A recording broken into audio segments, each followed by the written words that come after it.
유도 리액턴스라고 하는 이 유도성은 여기에 J가 여기 붙죠? J가 여기 붙죠? J가 여기 붙습니다. 그래서 플러스에 대한 값을 갖습니다. 즉 유도 리액턴스는 이 리액턴스라고 하죠. 오음이라고 바꾼 거. 이 X라고 하는 것은 허수입니다. 허수. 즉 플러스 J의 값을 갖는 거죠. 허수입니다. 이것을 갖는다. 저항은 당연히 뭐죠? 실수인 거죠. 실수입니다. J가 없잖아요. 자, C 같은 경우는 J가 여기에 붙죠. J가 여기 붙는 거란 말이에요. 그러니까 이거는 뭐죠? 마이너스 J가 되죠. J분의 1은 마이너스 J다. 그래서 얘는 마이너스 J의 값을 갖는데요. 얘도 뭐가 되죠? 허수가 됩니다. 그래서 두 개는 서로 어떻게 됩니까? 상쇄되고 있다. 플러스 J하고 마이너스 J는 서로 상쇄되고 있다라고 하는 것을 우리는 알 수가 있습니다. 이해되죠? 그래서 이렇게 X로 바꿔주는 거, 요거 C 같으면 성이라고 하는데요. 이것을 뭐라고 부릅니까? 리액턴스라고 하죠. 그래서 이러한 값들을 다 뭐라고 한다? 리액턴스라고 한다. 그래서 이러한 저항의 회로하고 인덕터하고 정전 용량의 회로에 대한 우리는 합성오음이라고 하는 걸 계산하게 되죠. 합성. 그래서 그것을 뭐라고 불러요? 합성 저항이 아니라 합성된 오음의 값입니다. 오음의 값. 이것을 갖다가 그 회로에 대한 어떤 회로가 있다면 그 회로에 대한 합성 오음의 값을 뭐라고 불러요? 임피던스라고 하죠.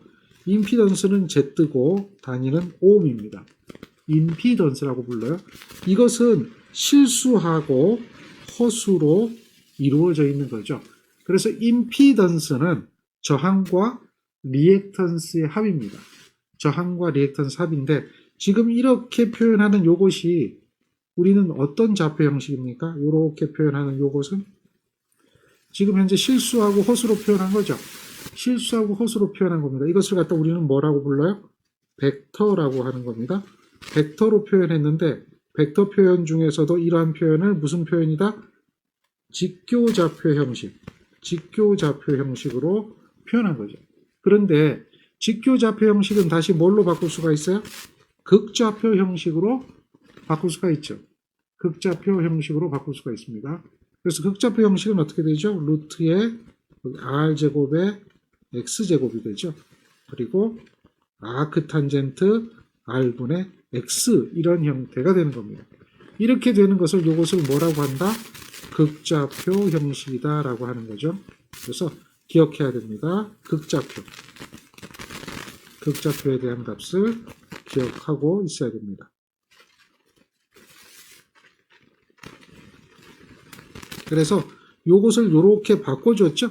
반대로 요것을 이렇게 바꿔주는 건데 그 바꿔주는 것을 계산기를 이용해서 바꿀 수 있도록 하셔야 됩니다. 따라서 여러분들은 여기서 이 좌표에 대한 변환을 반드시 할 수 있어야 돼요. 복소수에 대한 계산이 필요하니까요. 좌표에 대한 변환을 할 때는 우리는 어떤 거를 하게 되죠? 계산기를 사용하게 되죠. 계산기를 사용하는 겁니다. 그래서 계산기를 사용해서 좌표 변환하는 것을 해야 된다. 즉 3 플러스 J의 4라고 하는 이러한 복소수를 이것을 5의 53.13이라고 하는 이러한 형태의 복소수로 바꿀 수가 있어야 됩니다. 자, 그러면 여기서 의미가 있죠. 요 앞에 J가 안 붙는 것은 실수, 그 다음에 J가 붙는 것은 소수가 되죠. 그리고 요것은 뭐가 되죠? 절대값이 되죠. 절대값. 크기가 되는 겁니다. 크기가 되고 요것은 뭐가 돼요? 각도. 이렇게 되어지는 것을 우리는 알 수가 있는 거죠. 이거에 대한 기본적인 개념은 꼭 기억해 주셔야 됩니다. 따라서 이것을 직각삼각형으로 표시하면 여기가 3, 여기가 4, 다음 여기는 직각이 되겠고 여기가 5가 되겠고 요 각도가 53.13이 되는 거죠. 이러한 관계를 기억하셔야 되고 여기서 요 크기가 5라면 요 크기에 3이 나오는 이유는 어떻게 되는 거예요? 5의 코사인의 53.13을 해서 3이 나온 겁니다. 요 4가 나오는 것은 요것은 어떻게 돼서 나온 거예요?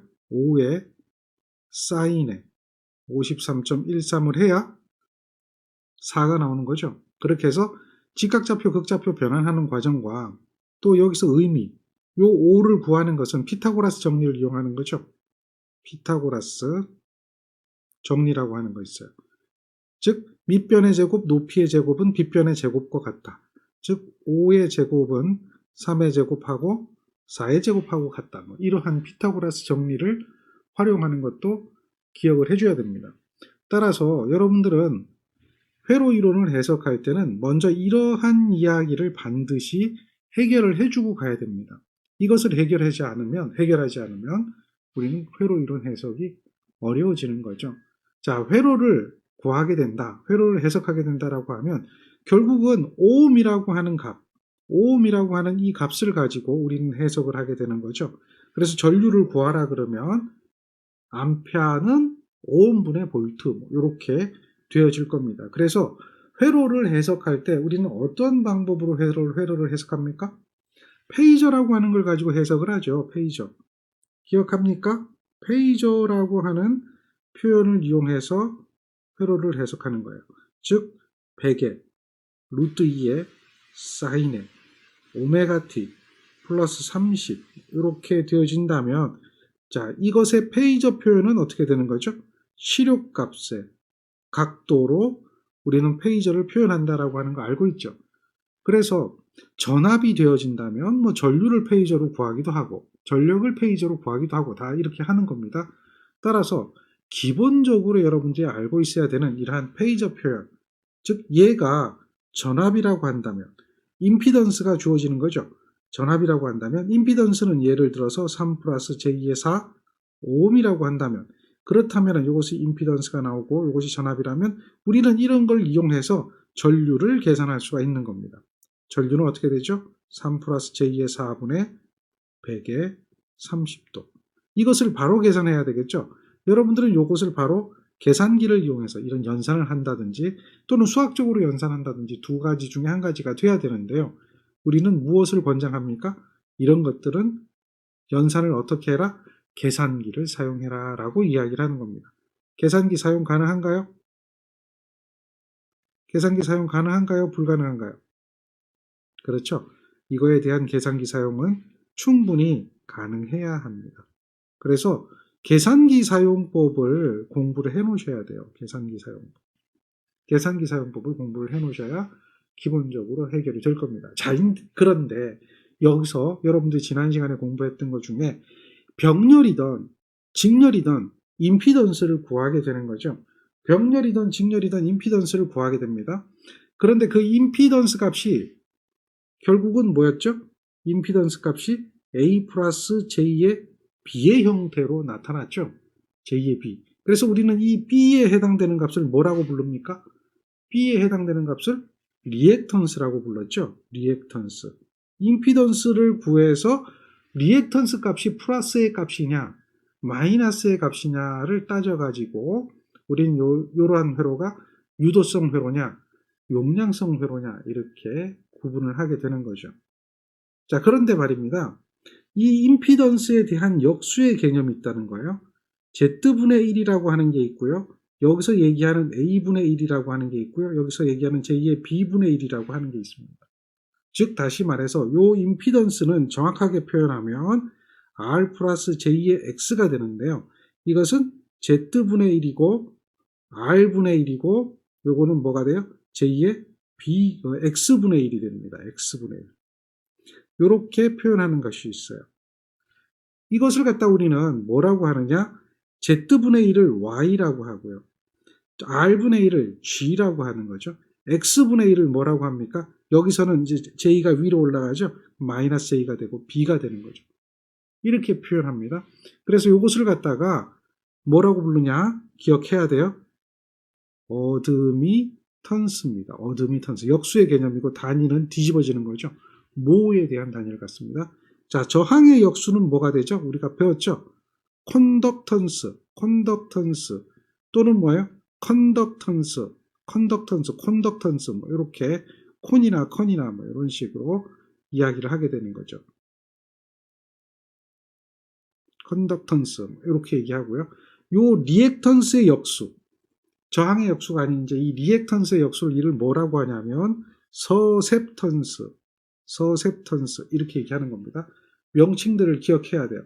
요 Z라고 하는 것을 임피던스, 다음에 요 X라고 하는 건 리액턴스라고 그랬죠. 그리고 요거는 뭐야? R이라고 하는 것은 저항인데 레지스턴스 이렇게 얘기하죠. 저항 레지스턴스 이렇게 얘기합니다.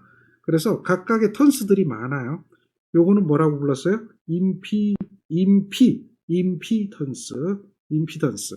그래서 턴스의 종류가 굉장히 많다. 리액턴스, 레지스턴스, 인덕턴스, 임피던스, 어드미턴스, 서셉턴스, 리액턴스 굉장히 많죠. 정전 용량은 뭐라고요? 커패시턴스라고 얘기하는 거죠. 정전 용량은 커패시턴스. 코일은 뭐예요? 인덕턴스. 턴스가 굉장히 많아요. 그래서 그러한 턴스의 종류들을 여러분들은 정리하고 있어야 됩니다. 직렬로 연결될 때는 임피던스를 구합니다. 뭐 그건 다 이해가 될 거예요. 그냥 더해주면 되는 거니까요. 그런데 회로가 병렬로 연결될 때는 어떻게 될 것이냐? 이렇게 회로가 이런 형태로 연결됩니다. 저항과 코일이 병렬 연결 형태가 된다. 그러면 여기가 R인데요. R인데 요거를 G라고 놓는 거예요. G라고 놓고 이걸 뭐라고요? 마이너스 J의 B라고 놓는 겁니다. 그러면 얘네들은 단위가 뭐가 되죠? 모가 되고요. 모가 됩니다. 이럴 경우 이 회로에 대한 전체적인 어드미턴스는 G 플러스 뭐가 돼요? B가 되죠. 여기서는 뭐 이렇게 보는 게 좋겠네요. 요거를 G 플러스 대신에 마이너스 J의 B라고 하는 형태로 놓을 수가 있습니다. 단위가 이렇게 되겠죠. 그래서 여기에 대한 전압이 있다면 전류를 구하라. 그럼 요 전류가 되겠죠. 여기에 흐르는 전류, 두 전류 합이 될 겁니다. 이렇게 흐르는 전류와 이렇게 흐르는 전류 합인 이 전류 I는 어떻게 계산할까요? I는 여기서 얘기하는 I는 R분의 V, Z분의 V 이렇게 됐지만 역수니까 YV라고 하는 이러한 값으로 계산이 되는 거죠. YV 단위가 암페어 이렇게 되겠죠. 즉 어드미턴스에다 전압을 곱해주면 그것이 전류가 된다. 왜? 단위가 역수기 때문에 역수에 대한 개념을 기억하고 있으면 되는 겁니다. 이제 이 개념에서 이게 만약에 R이라고 하고 이것이 뭐예요? 제2의 오메가 L이라고 한다면 어드미턴스를 구하라 그러면 어드미턴스는 어떻게 될까요?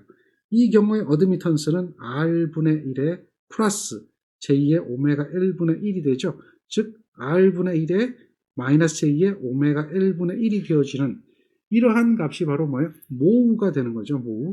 모우가 되는 어드미턴스다. 그래서 어드미턴스를 구할 수도 있게 되겠고요. 또 요거에 대한 임피던스라고 하는 걸 계산할 수가 있겠죠. 임피던스는 어떻게 돼요?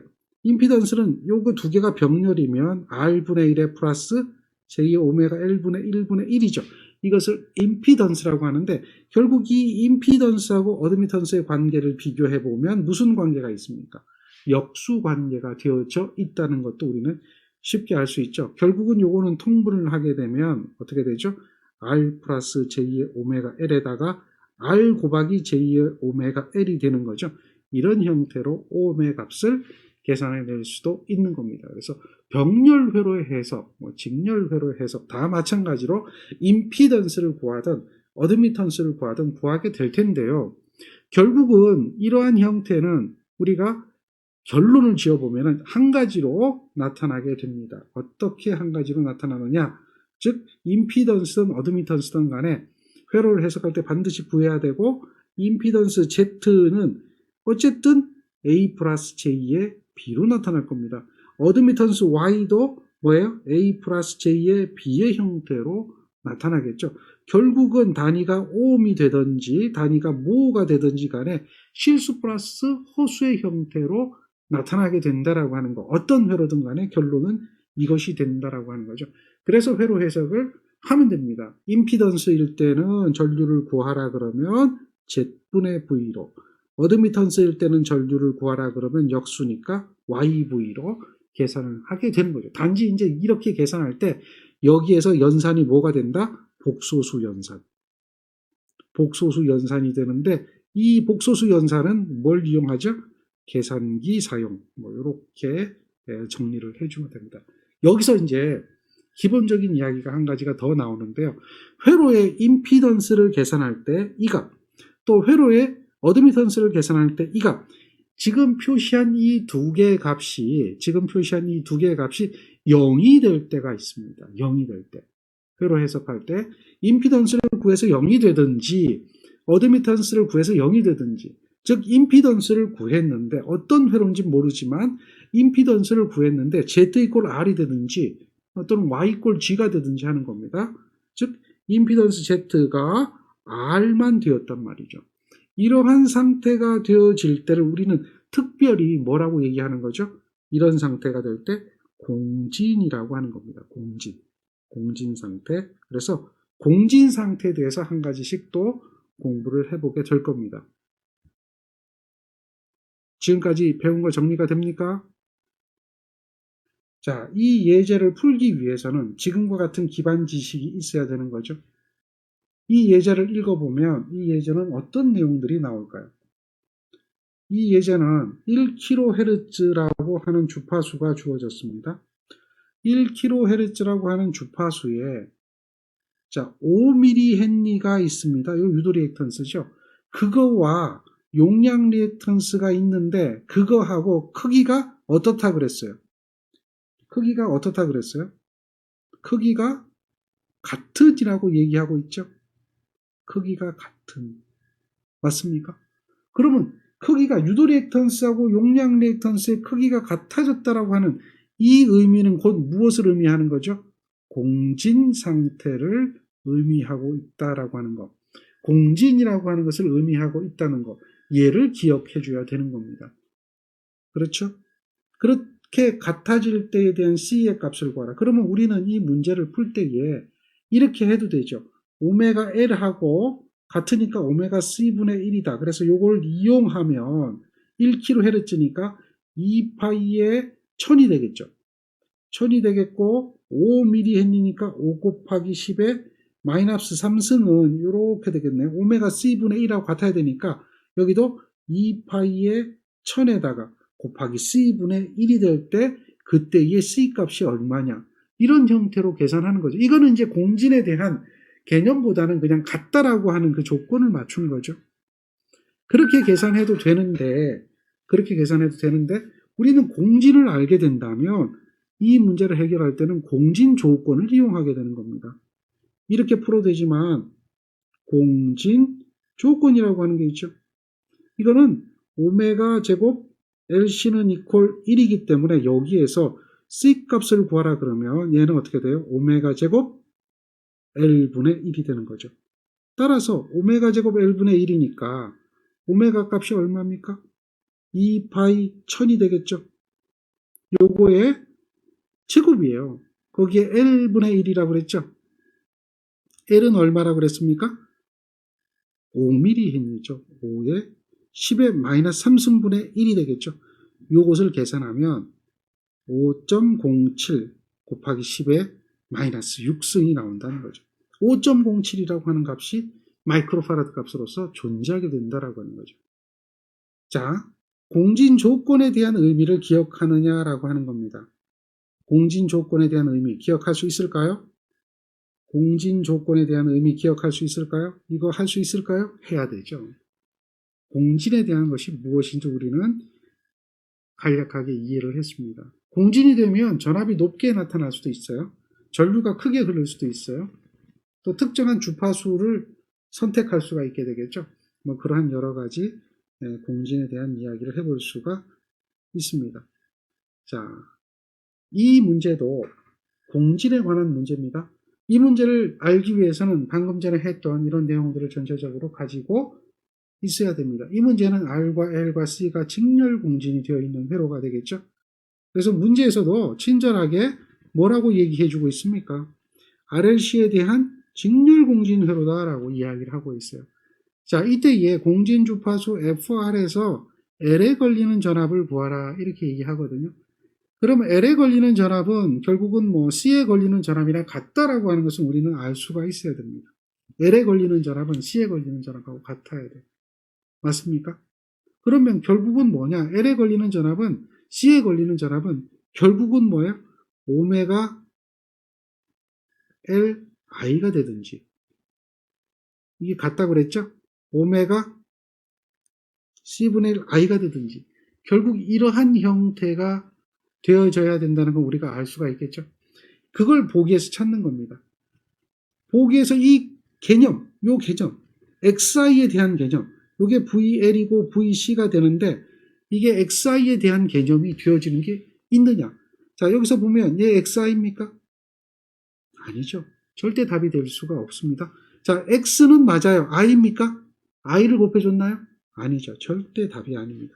그러면 이제 요게 보세요. I 맞습니까? I는 맞는데 이게 XL입니까? XC분의 1도 아니죠. 그러니까 얘는 답이 안 되는 거죠. 자, 요거는 맞습니까? I가? 이렇게 보면 I잖아요. 이렇게 보면 요거하고 이렇게 보면 I 맞죠?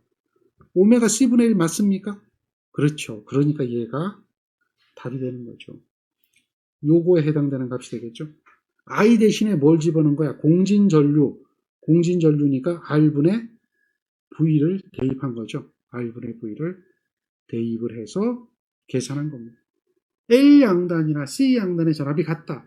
오메가 L과 오메가 C분의 1이 같다. 이것이 바로 뭐가 되는 거죠? 그 회로에 대한 공진이 되고 있다라고 하는 것을 우리는 알 수가 있습니다.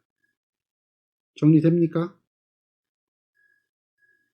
이 문제는 병렬 공진의 문제입니다. 그런데 직렬 공진하고 뭐 별반 차이가 없어요. 직렬 공진하고 별반 차이가 없는 게 여기 보세요. 이렇게 되어 있는 상태로 보면 역시 허수부가 10과 10이거든요. 요게 얼마란 이야기예요? 10이라는 이야기죠. 여기가 10. 여기도 얼마예요? 10이라는 이야기죠. 그러니까 여기는 J가 되고 마이너스 J가 되니까 서로 상쇄돼서 없어지는 거예요. 서로 상쇄돼서 없어지는 그런 상태가 되어지는 거죠. 그래서 요게 없어요. 0이야. 그러면 실제 여기에 흐르는 전류는 어떻게 될까요? 이렇게 흐르는 전류. 전류가 어떻게 될까요? 어떻게 될까요? 예, 전류를 구해보는 거예요. 간단하죠. 저항이 얼마죠? 15입니다. 15. 전압이 얼마죠? 100V입니다. 이렇게 된다면 전류는 몇 암페어 흘러요? 10A 흐르죠? 오음의 법칙 적용하면. 자, 똑같습니다.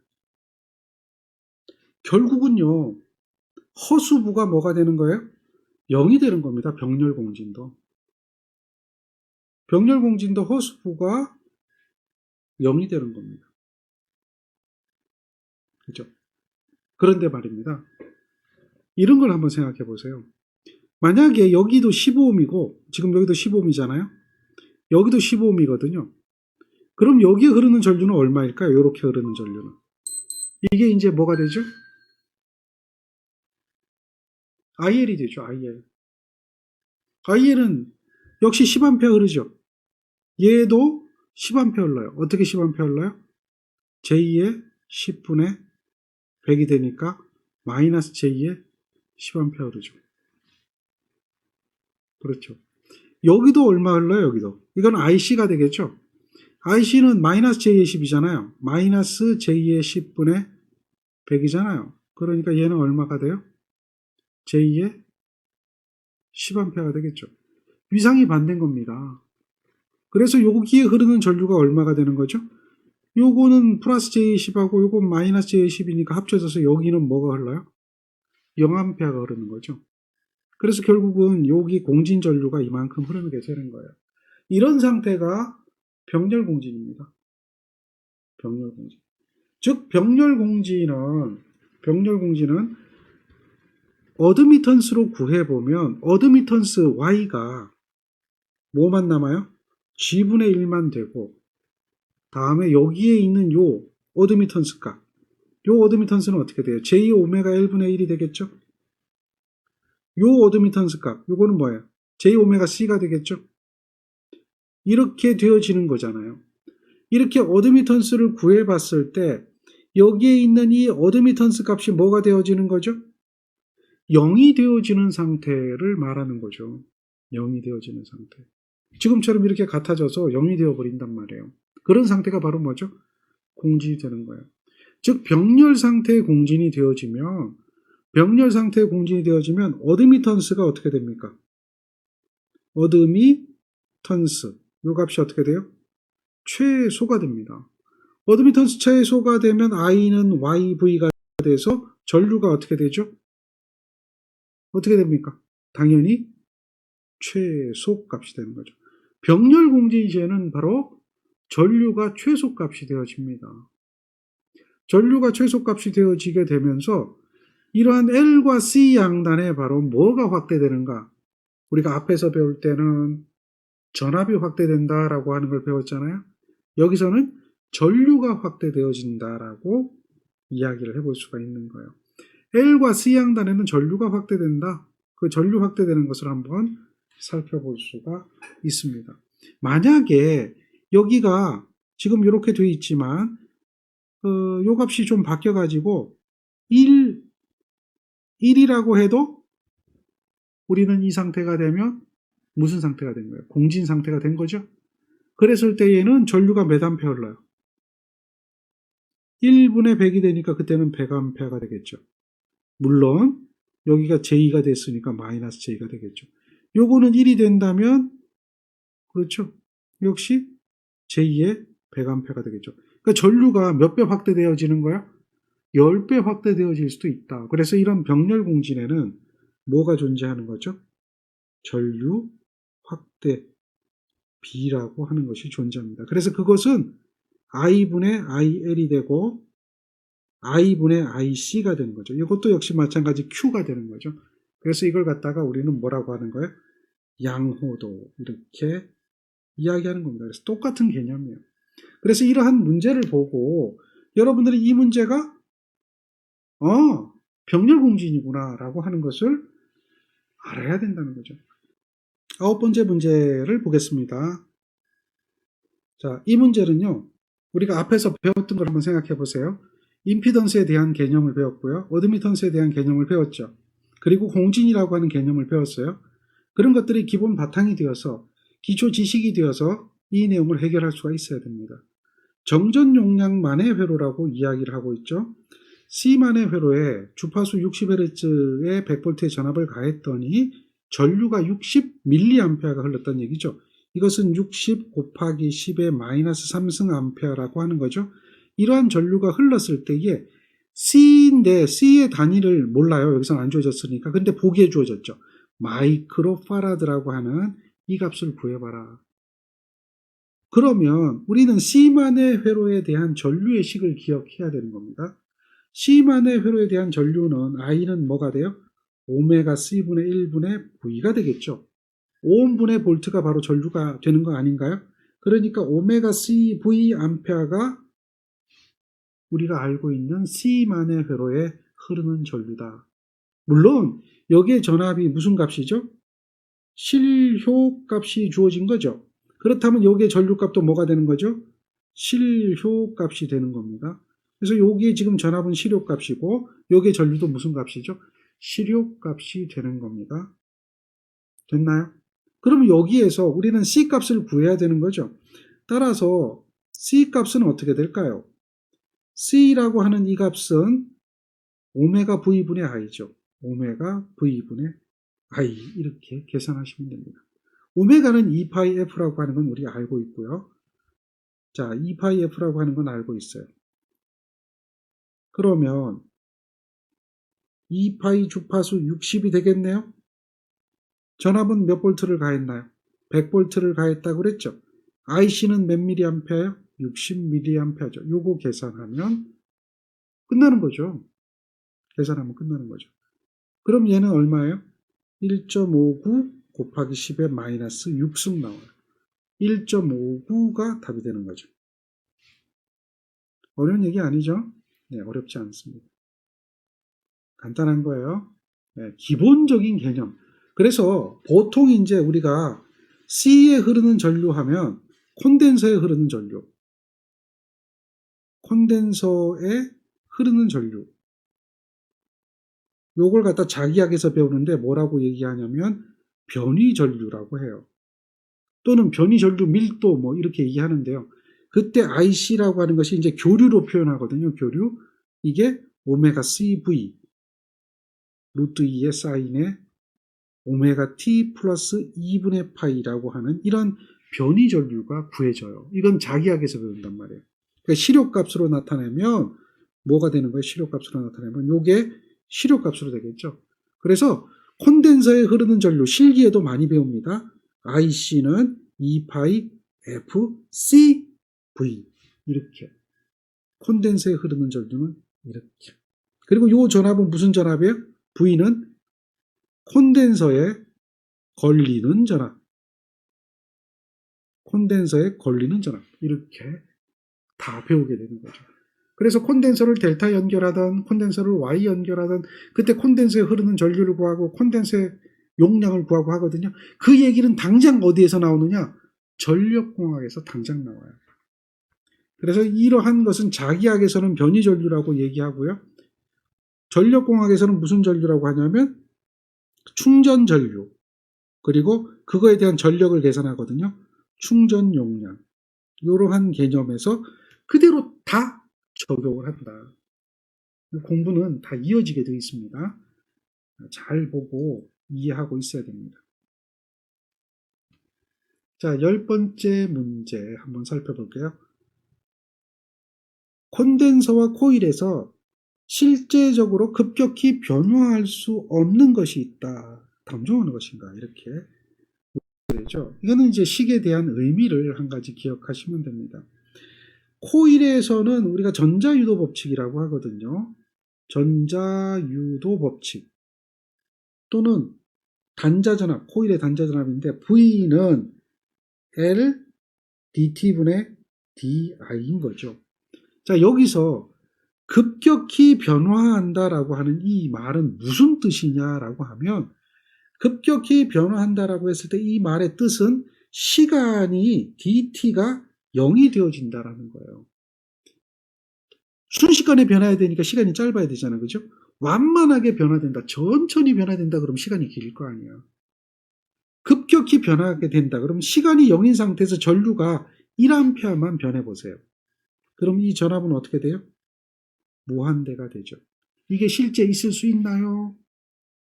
아니면 있을 수 없나요? 이런 경우는 존재하지 않죠. 반드시 시간이라고 하는 게 흘러야 되고 그래서 전류가 변화가 생기면 그래서 전압이 생기는 거죠. 그러니까 코일에서는 무엇이 급격히 변화가 안 되냐면 전류가 급격히 변화가 될 수가 없다는 겁니다. 코일에서는. 이해되나요? 그런데 이제 콘덴서에서는 또 틀려요. 콘덴서에서는 전류 I는 C dT분의 dV가 되거든요. 이런 상태라고 본다면 시간이 0일 때 1V의 전압이 바뀌면 무한대의 전압이 나타나는 것도 있을 수가 없거든요. 그렇기 때문에 코일에서는 전류지만 콘덴서에서는 전압. 얘가 급격히 변화할 수 없는 소자다라고 하는 거죠. 그 값이라는 거죠. 변할 수 없는 것이 있다. 그것이 뭐냐? 코일에서는 전류, 콘덴서에서는 전압이다. 이런 기본적인 이야기를 해볼 수가 있습니다. 자, 3마이크로 파라데인 카패시턴스는 50옴의 용량 리액턴스로 사용하면 주파수가 얼마가 될 것인가? 용량 리액턴스에 관한 문제죠. 용량 리액턴스는 어떻게 계산하죠? 용량 리액턴스. XC라고 얘기하는 거죠. 그렇죠? 얘는 어떻게 계산해요? 2파이 FC분의 1이 되는 거죠. 얘가 무슨 리액턴스예요? 그런데 얘가 얼마라는 거예요? 55옴이 되었다는 이야기죠. 그때 뭘 구하라? 주파수가 얼마냐. 이런 이야기가 되나요? 자, C는 얼마예요? 3마이크로입니다. 3마이크로라는 얘기는 3 곱하기 10의 마이너스 6승 파라드라는 이야기죠. 따라서 요 식에다 그대로 집어넣으면 돼요. 그러면 F는 어떻게 계산합니까? F는 이항하면은 2 파이 C, C가 3 곱하기 10의 마이너스 6승인가요? 2 파이 C, 그 다음에 요 50이 와야겠죠? 이항하니까 분의 1이 되는 거죠. 얘가 주파수가 되는 거예요. 이거 계산하면 1.06, 계산기 그대로 누르면 돼요. 자, 10의 3승 헤르츠. 2번과 같은 답을 찾아낼 수가 있죠. 이거는 계산해야 되는 문제입니다. 자, 그 다음 저항 1옴과 인덕턴스 1헨리가 직렬로 연결됐다. 자, 이때 우리는 얘는 무조건 뭐로 바꿔놔야 된다 그랬어요. X로 바꿔야 된다 그랬죠. 2파이의 주파수가 60Hz 주어졌어요. 거기에 L이 1이요. 요만큼이 되는 거예요. 그럼 얘는 뭐가 되는 거예요? 오음이 되는 거죠. 오음. 자, 오음이 되는 게 되나요? 몇 오음이에요? 이거 계산해보면 몇 오음? 몇 오음이에요? 60이니까 뭐 그냥 나오죠. 120파이 오음이잖아요. 120파이 오음. 이렇게. 그러면 1오음과 120파이 오음이 직렬로 연결된 회로니까, 그러므로 이러한 직렬로 연결된 회로는 임피던스가 존재하죠. 임피던스는 어떻게 돼? 1 플러스 j2의 120파이가 되죠. 그럼 얘는 결국은 무슨 이야기예요? 루트에다 1의 제곱에 120파이의 제곱이죠. 그리고 각도는 어떻게 돼요? 아크 탄젠트 1분의 120파이가 되겠죠. 그럼 120파이가 늦은 전류입니까? 앞선 전류입니까? 이걸 우리는 한번 판단해 봐야 되죠. 이게 인덕터라고 했거든요. 인덕터고요. 요 전류가 나왔단 말이에요. 전류에 대한 위상이 나왔단 말이에요. 그럼 이 전류는 무슨 전류예요? 이 전류는 인덕터이기 때문에 이 전류는 무슨 전류? 나와야 되는데 유도성이잖아요. 유도성. 그죠? 유도성 전류 아닌가요? 뭐 다른 전류인가요? 유도성이거든요. 전류가 늦은 거예요. 늦는데 이거 뭐 같다, 빠르다 이건 답 아니겠지? 그죠? 빠르다 답 아니겠죠. 늦는데 유도성이니까. 그런데 90도 늦느냐 90도 이하냐 이걸 찾아야 되는 거죠.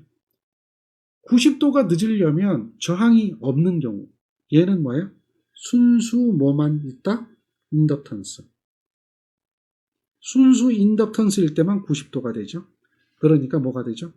요게 90도 이하야. 몇 도 나옵니까? 아크 탄젠트 120파이 한번 해보세요. 아크 탄젠트 120파이니까 120 곱하기 180이 돼야 되겠죠. 디그리로 놓으면. 그죠? 그렇죠. 거의 뭐 90도 가까이 나오죠. 거의 90도 가까이 나와요. 근데 90도보다 어떻게 돼요? 늦게 돼요. 몇 때문에? 1오hm 때문에. 1오hm 때문에. 아크 탄젠트 1분의 120파이. 이해되나요? 예, 1오hm 때문에 90도 이하로 나타나게 되는 거죠. 거의 90도가 나오죠. 예, 참고하시면 돼요. 그래서 90도 이하의 각도다. 얘는 이제 90도 이하, 90도보다 약간 작은 뭐 그런 각도가 될 수 있다. 왜? 저항이 존재하기 때문에. 저항이 있을 때하고 없을 때하고 다르다는 얘기죠. 저항이 있을 때하고 없을 때하고 다르다. 정리되겠죠? 자, 그 다음 문제를 한번 볼까요? 문제는 뭐 어려운 얘기는 아니고요. 이 문제는 A, B에 두 개의 코일이 있네요. 그리고 저항과 유도리액턴스가 이렇게 주어졌어요. 저항과 유도리액턴스가 각각이라고 얘기했죠. 각각이라고 해서 이렇게 주어졌습니다. A 코일 저항 유도리액턴스, 다음 B 코일 저항 유도리액턴스 이렇게 주어졌어요. 자, 그런데 두 개의 코일을 직렬로 접속했다고 그랬거든요. 이 두 개의 코일을 직렬로 접속했을 때 전류를 구하라. 그러면 두 개의 코일을 직렬로 접속했을 때에 대해서 우리가 계산할 수 있는 게 뭘 계산할 수가 있어요? 뭘 계산할 수 있어요? 임피던스죠. 임피던스 Z라고 하는 것은 어떻게 될까요? 3J의 5하고요. 직렬이기 때문에 다음 5, J의 1인 거죠. 이렇게 직렬로 연결된 거예요. 그러면 얘는 얼마입니까? 실수는 실수끼리, 허수는 허수끼리 더해야 되니까 8, J의 6이 되죠. 얘는 10이 됩니다. 크기가 10이야. 어쨌든 이 10은 몰라도 좋아요. 이렇게 계산하면 돼요. 그럼 여기에 100V의 전압을 가했다고 그랬거든요. 100V의 전압을 가했기 때문에 흐르는 전류를 구하라. 임피던스 5옴을 계산했잖아요. 그럼 이걸 가지고 전류를 구할 수가 있어요. 전류는 어떻게 계산하는 거죠? 5옴분의 5옴이 얼마예요? 8 플러스 J의 6이잖아요. 전압은 얼마 가해졌어요? 100V. 이거거든요. 요거 그냥 계산기 누르면 되죠. 계산기 그냥 누르면 바로 답이 나와요. 8 플러스 J의 6은 10. 그래서 여기 10이 나오겠죠? 각도는 뭐예요? 36.87. 밑에 있으니까 마이너스 36.87. 요렇게. 여기서 요렇게 가는 것은 계산기 사용. 항상 계산기 사용법 익히라고 그랬어요. 계산기 사용하는 거죠. 따라서 코일이니까 전류는 늦어야 돼요. 우리가 이 문제를 풀 때 개념을 접근해보면 개념을 접근하면 코일이거든요. 코일은 어떻게 된다? 유도성이다. 유도성이라고 하는 것은 어떻다? 전류가 늦다라는 거예요. 전류가 늦다라고 하는 것인데 이건 전류가 앞서고 있으니까 답이 안 돼요. 전류가 앞서고 있으니까 답이 안 되는 거죠. 그렇죠? 그리고 임피던스잖아요. 8 플러스 J의 6은요. 좌표 변환하면 8 플러스 J의 6은 좌표 변환하면 10에 얼마예요? 36.87이에요. 10에 36.87이니까 53도라고 하는 것은 답이 아닌 거죠. 그러면 뭐예요? 얘가 답이 될 수밖에 없는 거죠. 간단한 겁니다. 개념 접근이에요. 개념 접근. 코일은 전류가 앞설 수가 없어요. 코일은 전류가 무조건 늦게 흘러간다라고 하는 그런 개념을 이해를 하고 있어야 하는 거죠. 자, 이런 이야기 한번 더 해볼까요? 100V의 전원에 1kW의 선풍기를 접속했어요. 근데 이게 이제 전력이잖아요. 아직 우리가 전력에 대한 개념을 정확히 배우지는 않았는데 나중에 배우게 됩니다. 이게 이제 유효 전력이라고 그래요. 교류에는 전력이 세 가지가 있어요. 유효 전력, 무효 전력, 피상 전력 이렇게 세 가지가 있어요. 어쨌든 전력이 존재하고요. 이 유효 전력은 피상 전력에다가 뭘 곱한 거 같냐면 역류를 곱한 것 같아요. 역류. 자, 근데 이 피상전력, 유효전력, 무효전력, 이 역률, 이 개념을 이해를 해야 되는데요. 역률이라고 하는 개념은 어떤 개념이냐면 역률이라고 하는 개념은 우리가 임피던스를 계산하잖아요. 그러면 임피던스를 계산했을 때 임피던스 Z는 항상 뭐였어요? R 플러스 J의 X 형태가 되는 거죠. 그렇잖아요. 그럼 이 내용을 가지고 이렇게 직각삼각형을 하나를 그려보는 거예요. 여기 이제 직각삼각형인데 이거는 뭐 이렇게 극좌표, 직교좌표하는 좌표 평면으로 한번 나타내 보는 거죠. 이렇게 되었다라고 보면 여기가 R인 거죠. 여기가 X인 거죠. 그리고 여기가 뭐가 되는 거예요? 임피던스가 되는 거죠. 그리고 요거에 대한 각도가 이렇게 존재하잖아요. 맞습니까? 이거는 기본적인 개념이죠. 자, 이해가 되리라고 생각합니다. 이미 알고 있는 거. 자, 이때에 우리는 역률이라고 하는 용어가 어디서 나왔냐면 요거는 이제 유효분위가 되는 거고요. 유효분. 요거는 이제 뭐가 되는 거예요? 무효분이 되는 거죠. 무효분. 그러면 임피던스 비율에서 삼각형 비율에서 우리는 유효율이라고 하는 것을 이해하게 되고요. 무효율이라고 하는 것을 이해하게 되는 거예요. 이걸 정의하게 되는 겁니다. 유효율은 어떻게 되는 거죠? 전체에서 유효분이 얼마가 되는가 이것을 이야기하는 거고요. 무효율이라고 하는 것은 뭐가 되죠? 전체에서 뭐가 될 거예요? 무효분이 얼마가 되느냐 이걸 무효율이라고 하는 거죠. 개념 잘 잡으세요. 전체에서 유효분이 얼마인가? 그럼 전체는 얘가 전체가 되나요? 얘가 전체가 되는 거 맞나요? 이놈이 전체가 되잖아요. 그리고 요 밑에 게 뭐가 된다고 그랬어요? 요 밑에 게. 밑에 게 뭐가 된다고 그랬어요? 요게 뭐가 된다고 그랬어요? 유효분이 되는 거죠. 유효분. 그렇죠. 그 직각삼각형에서 지금 이건 직각삼각형이거든요. 직각삼각형에서 요거는 빗변이잖아요. 요거는 밑변이잖아요. 빗변분의 밑변을 뭐라고 얘기하죠? 기억납니까? 빗변분의 밑변을 뭐라고 그래요? 빗변분의 밑변. 그걸 갖다 뭐라고 해요? 빗변분의 밑변을. 이것을 코사인 세타라고 하잖아요. 그렇죠? 그래서 유효율을 뭐라고 부른다? 코사인 세타라고 불러요. 코사인 세타. 그리고 얘를 일률, 실제 일을 하는 거니까요. 일률, 영률이라고 이야기를 하는 겁니다. 일률, 영률. 그리고요. 여기서 빗변분의 높이에 해당되는 거, 무효분이 높이잖아요. 이거는 빗변분의 뭐가 되는 거예요? 높이가 되겠죠. 높이를 나타내는 것은 빗변분의 높이는 삼각함수의 정의에서 뭐하고 똑같아요? 사인의 세타하고 같죠. 얘는 그냥 무효율이에요. 영률, 무효율 이렇게 얘기합니다. 무효율이라고 하는 게 존재하게 되는 거예요.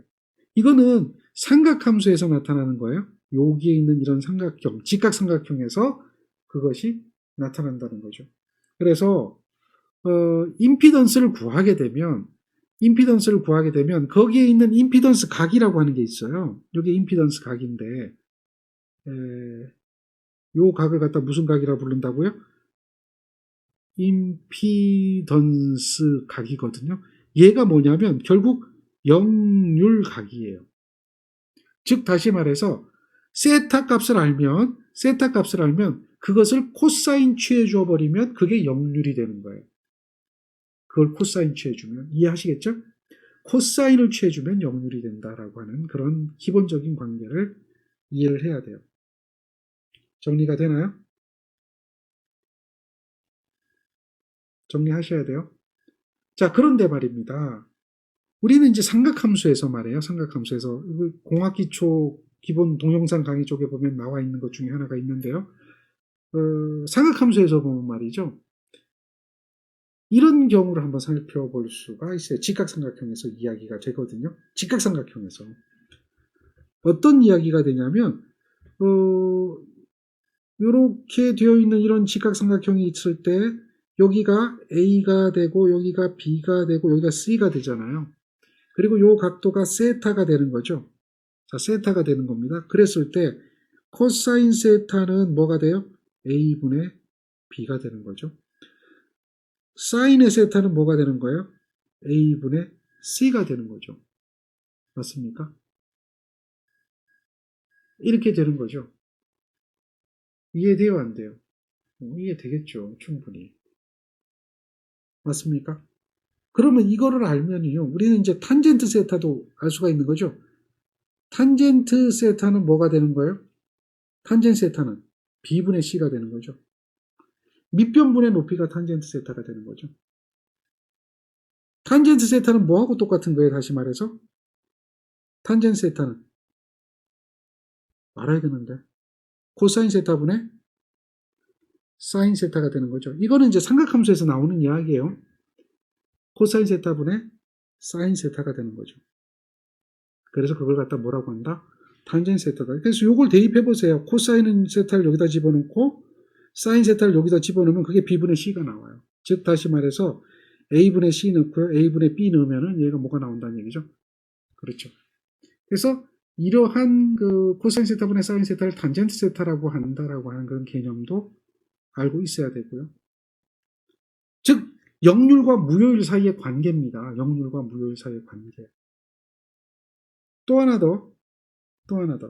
삼각함수의 기본 정의 중에는 이런 게 있거든요. 사인의 제곱에 세타한 거 하고요. 코사인의 제곱에 세타한 거를 더해주면요. 걔는 뭐가 되는 거예요? 1이 되는 겁니다. 사인의 제곱에 세타와 코사인의 제곱에 세타를 더해주면 뭐가 된다? 1이 된다. 1이 된다. 이해되겠습니까? 예, 그게 이제 기본적인 공식입니다. 요거 많이 써요. 그래서 요걸 이용해서 우리는 이제 주로 코사인 세타, 무효일 사인 세타를 알면 무효일 코사인 세타를 구하거든요. 근데 그렇게 할 필요 없고요. 그렇게 할 필요 없고, 나중에 가면은 세타 값을 구하면, 세타를 알면 사인 세타도 구할 수 있고 코사인 세타도 구할 수 있죠. 세타를 알면 탄젠트 세타도 구할 수 있죠. 그러니까 그런 기본적인 개념들을 직각삼각형에서 삼각함수에 대한 정의가 되겠죠. 이것을 기억해주고 이용해야 되는 것이 이제 전기고요. 자, 그건 잠시 이제 그런 내용이 있다라고 알려드린 거고요. 자, 문제를 한번 가보면 이 문제는요. 이러한 유효 전력이 존재했고요. 여기에 이제 요렇게 되어 있습니다. 전압과 전류가 있을 때에 피상전력이라고 하는 게 존재합니다. 무효율을 구하라 그랬거든요. 피상전력이라고 하는 게 존재해요. 피상전력은 요거는 전압하고 전류를 곱한 전력을 얘기하는 겁니다. 전압하고 전류를 곱한 전력이 되고 얘는 100V에 12A니까 1200VA라고 하는 전력이 존재하게 되는 거죠. 요게 무슨 전력이다? 피상전력이다. 이해되겠습니까? 그리고 무효전력이라고 하는 개념을 한번 보면 무효전력이라고 하는 개념은 이러한 피상전력에다가 뭘 곱해주면 되냐면 무효율을 곱해주면 돼요. 이해하시겠습니까? 전력에 대한 기본 개념인데 나중에 다시 다 배울 거예요. 그런데 이런 개념이 있다는 거죠. 따라서 무효율을 계산하려면 어떻게 줘야 되느냐? 이 무효율이라고 하는 것은 이 피상전력과 무효전력의 관계에서 어떻게 줘야 돼요? 무효전력을 피상전력으로 나눠줘야 되겠죠. 그렇죠? 그 무효전력이 얼마인가? 이걸 생각하면 되는 거죠. 근데 우리가 지금 알고 있는 것은 이게 무슨 전력이냐면 유효전력인 거예요. 그래서 무엇을 구할 수 있냐면 이 무효율을 직접 구하는 게 아니라 직접 구하려면 무효전력을 알아야 되는데 무효전력이 없잖아요. 그러면 이제 물론 이제 삼각형 따져가지고 유효전력, 무효전력 구해서 그러니까 다시 말해서 요 길이 알고 요 길이 알면 요거 구할 수 있는 게 무슨 정리가 있어요? 피타고라스 정리가 있죠. 피타고라스 정리를 이용해서 구해서 할 수도 있는데 그것도 방법이죠. 그런데 먼저 역률을 구하는 거예요. 역률은 우리가 알고 있는 수치니까 1200이라고 하는 피상전력과 1000이라고 하는 유효전력이 존재하게 되면 여기 보세요. 역률은 이항하면 유효전력을 피상전력으로 나눠주는 거예요. 그래서 여기서 뭘 먼저 계산한다? 역률을 먼저 계산하는 거죠. 역률 코사인 세타라고 하는 것은 무엇분의 피상전력분의 유효전력이다. 그래서 1200의 전체 값에다가 여기 1000이라고 돼 있죠. 이렇게 계산하면 되는 거예요. 여기 이제 사인 세타를 구해야 되는데 이렇게 안 해도 돼요. 이 식은 조금 전에 이제 사인 제곱, 코사인 제곱 더해줘서 1이라고 하는 그 식에서 구하는 건데 그게 아니라 이렇게 됐으면 뭘 구하면 되죠? 세타를 구하면 돼요. 세타. 계산기를 이용하는 거니까 세타를 구하면 세타는 어떻게 나오죠? 넘어가면 역 코사인이 되겠죠. 역 코사인, 이걸 아크 코사인이라고 해요. 역 코사인에 1200에 1000을 해주는 거예요. 그럼 세타가 구해졌나요? 따라서 사인 세타를 구하게 되면 사인 세타는 사인의 역 코사인에 1200에 1000을 해주면 되겠죠. 요걸 계산하면 사인 세타가 나와요. 요게 얼마가 나오느냐? 찾으면 되죠. 그게 0.55 나오는 겁니다. 그래서 요게 55%가 답이 되는 거예요. 그러니까 여기는 이제 그런 여러 가지에 대한 어떤 기본적인 내용들이 들어있는 거예요. 그러니까 여기 이제 이 문제를 풀려고 하면은 개념이 전력에 대한 개념이 있어야 된다. 전력에 대한 개념. 그래서 그런 전력에 대한 그 개념을 배워야 됩니다. 요 이야기는 우리가 이제 4장에서 전력에서 다시 한번 다룰 테니까요. 그때 다시 한번 더 이론 정립을 할 수 있도록 하셔야 됩니다. 이해되시죠? 자, 다음 문제를 한번 볼까요? 전압도 페이저죠. 다음에 전류도 페이저죠. 다 페이저로 주어져 있어요. 다 페이저로. 맞습니까? 전압도 페이저고 전류도 페이저예요. 이렇게 페이저로 주어졌는데 임피던스 구하래요. 야, 너무 쉽죠? 그냥 임피던스 구하면 되잖아요. 임피던스는 어떻게 해요? 암페어분의 볼트 하면 되잖아요. 암페어가 얼마예요? 5에 30도, 10에 60도. 이거는 암산도 되죠? 2에 몇 도입니까? 30도. 이거 암산도 되는 거예요. 각도는 나눠주고, 빼주고, 크기는 나눠주고, 각도는 빼주고. 이게 이제, 우리가 그 복소수 연산하는 방법 중에 하나죠. 요거는 결국은 뭐예요? 수학적으로 계산하면 2의 코사인의 30도 더하기 j2의 2의 사인의 30도죠. 이거는 2분의 루트 3이니까 루트 3이 오겠죠. 2 약분되면서 루트 3이 될 거고, 요거는 2분의 1이니까 1이 되겠죠. 앞에 2 약분시키니까. 그래서 루트 3 플러스 j2의 1, 뭐 이런 식이 될 거예요. 루트 3 플러스 j2의 1. 어느 거죠? 1번이 답이 되겠죠. 그런데 여러분들은 저처럼 계산하는 게 아니라 요 단계에서 요게 다이렉트로 나와야 되겠죠. 중간 과정 거치지 않고 요 단계 계산기로 요거 그대로 눌러서 계산기로 요게 그대로 나오는 거죠. 그거예요. 그거. 계산기 사용. 전기 회로 이론은요. 계산기만 잘 쓰면 절반은 맞춥니다. 복소수요? 계산기가 다 해주니까 수학 크게 필요 없어요. 그래서 계산기를 활용해라. 계산기 활용 못하면 손해보는 겁니다. 자, 계산기를 잘 활용하세요. 자, 그 다음 한번 볼까요? 이런 문제 한번 봅시다. 여기는 뭐라고 되어 있습니까? 저항하고 용량 리액턴스 XC가 직렬로 연결되어 있대요. 자, 그러면 이거에 대한 우리 회로는 임피던스를 계산할 수 있는 거죠. 자, 임피던스가 구해질 거예요. 맞습니까? 좋습니다.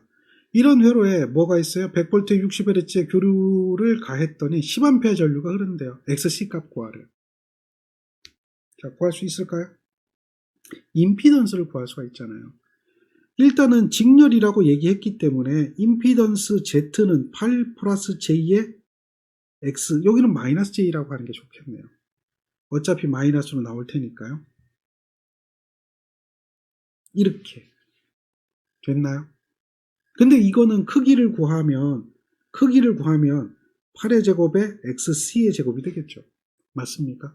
각도는 뭐 큰 의미 없어요. 지금 문제에서는 크기만을 구하기 때문에 각도는 필요가 없습니다. 자, 이렇게 되어 있는데 100V를 가했더니 10A가 흘렀대요. 그러면 전류 I는 임피던스분의 전압이거든요. 이 이야기는 10A가 흘렀는데 100V를 가했대요. 그러면 임피던스는 얼마죠? R제곱, 즉 R이 얼마라고 그랬어요? R이 8이라고 그랬나요? 맞습니까? 8제곱 XC의 제곱이죠. 여기서 이제 미지수 XC만 구하면 돼요. 각도 크게 필요 없죠. 여기 뭐 아크탄젠트 해도 뭐 크게 의미 없는 거죠. 그러니까 크기만을 보는 겁니다. 크기. 이거에 대한 크기만을 보는 거예요. 됐나요? 쉬워요. 그러면 8제곱에 XC의 제곱을 루트 씌워준 것은 결국 10이죠. 10이죠. 그러면 이거는 양변을 어떻게 해줘요? 제곱해 주는 거예요. 양변을 제곱해 주는 거예요. 그러면 얼마죠? 요거 제곱하니까 100이 되겠죠.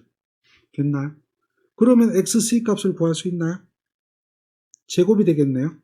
제곱을 되면 어떻게 돼요? 100의 마이너스 8제곱. 양변을 어떻게 해요? 루트를 씌워주면 되겠죠. 양변 루트 씌워주면 얼마죠? 6 나오는 거죠. 그렇죠? 이렇게 계산이 되는 겁니다. 이 정도는 특별히 어려운 얘기는 아니에요. 그런데 자, 이건 그냥 계산한 거예요. 개념 접근이에요. 직각삼각형에서는요, 여러분들 기억해야 되는 게 있어요. 직각삼각형이 있다. 이렇게 직각삼각형이 있다. 항상 직각삼각형 존재하죠? 맞습니까? 직각삼각형이 존재할 거예요. 이렇게 존재하는 직각삼각형은요, 항상 그래요. 피타고라스 정리가 성립을 하기 때문에 직각삼각형은 반드시 피타고라스 정리가 성립하거든요. 그러면 항상 그렇습니다. 여기가 3이면 여기가 4면 5예요. 3대 4대 5가 항상 성립해요. 그러면 이게 이제 배로 넘어가면 어떻게 되죠? 3대 4대 5는 몇 대 몇이에요? 6대 또 8대 10이 되겠죠. 그러니까 잘 보세요. 요거 임피던스 구해보니까 임피던스가 10이었거든요. 임피던스가 10이었단 말이에요. 전류를 구하는 거잖아요. 그렇죠. 전류가 이게 주어졌으니까 임피던스를 구하는 거 아니에요. 임피던스는 어쨌든 요 식에서 보면 임피던스를 계산할 수가 있겠고, 임피던스는 10이거든요. Z는 I분의 V여서 여기 10A를 넣고 100V를 가했으니까 15입니다. 그러니까 얘가 10이잖아요. 그러면 이건 보세요. 8대 10대 여기 얼마 와야 돼요? 6 와야죠. 만약에 여기 5고 3이면 여기 뭐 와야 돼요? 4 와야 되죠. 그 비율은 항상 성립하는 거예요. 아시겠어요? 이해됩니까? 그 비율은 항상 성립해요. 그러니까 여기는 답이 뭐밖에 될 게 없어요. 8 나왔고 10 나왔으면 그러면 그냥 6이에요. 뭐 계산할 필요도 없는 거죠. 4? 절대 답 안 돼요. 10은 이미 나왔는데 뭐 10이 되겠습니까? 이게 이야기가 될 거 아니에요? 6, 8장인데 8 나왔으니 8 빼면 16 남죠. 그러니까 기본적인 개념 접근이에요. 기본적인 개념 접근. 이해되겠습니까? 우리는 개념 접근을 해야 돼요. 개념 접근.